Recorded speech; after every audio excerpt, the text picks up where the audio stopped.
Prabowo sebut tidak ada niat TNI duifungsi lagi. Yang bawa kembali TNI ke barak itu siapa?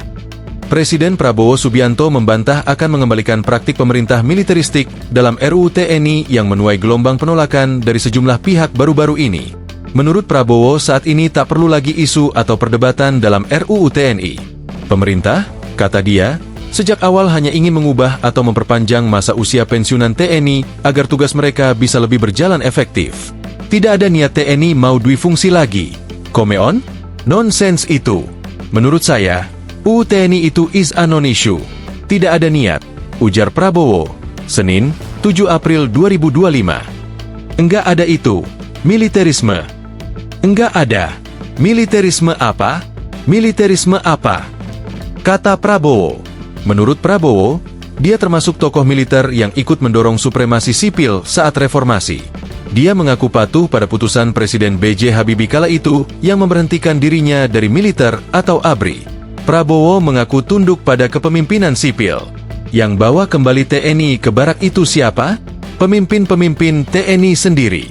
Kita sadar waktu itu. Pak Wiranto, Pak Yudhoyono, Agus Wirahadikusuma, termasuk saya. Saya yang dorong. Saya pertama di dalam TNI yang mengatakan civilian supremacy, kata Prabowo. Saya tunduk dan saya buktikan bahwa saya tunduk kepada pemimpin sipil. Saya diberhentikan oleh Pak Habibie. Siap. Padahal saya pegang pasukan terbanyak. Imbuhnya. Dalam perbincangannya dengan 6 pemimpin redaksi, Pemret, pada Minggu, 6 April 2025, Prabowo menyampaikan bahwa inti dari RUU TNI hanya soal perpanjangan usia pensiun perwira tinggi. Sebab, ia menyorot pergantian Kepala Staf TNI Angkatan Darat, KSAD, hingga Panglima TNI yang kerap terjadi dalam kurun waktu 1 tahun. Panglima TNI 1 tahun ganti, KSAD, Kepala Staf Angkatan Darat, 1 tahun ganti, karena usianya habis. Waktu dia untuk karirnya, begitu mau dipakai, usia habis. Di mana kita bisa punya organisasi yang pemimpinnya ganti setiap tahun, ujar Prabowo. Saya sebetulnya mengatakan, ini berapa jenderal harus kita ganti sekarang? Jadi, saya mohon, kalau bisa inti dari RUU TNI sebetulnya hanya memperpanjang usia pensiun beberapa perwira tinggi, sambungnya.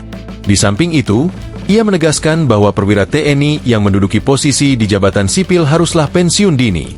RUU TNI yang sudah disahkan menjadi undang-undang juga membatasi jumlah kementerian lembaga yang bisa diduduki perwira TNI. Hanya ada beberapa lembaga yang diizinkan seperti intelijen, bencana alam, Basarnas, dan Hakim Agung itu karena ada mahkamah militer dari dulu itu. Ini hanya memformalkan. Kalau dilihat semua ada reasoningnya. Itu rakyat juga tahu kok, ujar Prabowo. Diketahui, DPR telah mengesahkan RUU TNI menjadi undang-undang dalam rapat paripurna pada Kamis, 20 Maret 2025. Ketua Komisi I DPR RI Utut Adianto mengatakan, pengesahan RUU TNI menjadi UU tetap berpegang pada nilai dan prinsip demokrasi.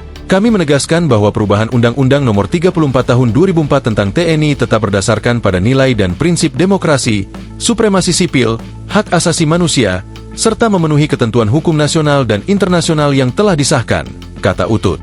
Download Tribun X sekarang, menghadirkan lokal menjadi Indonesia.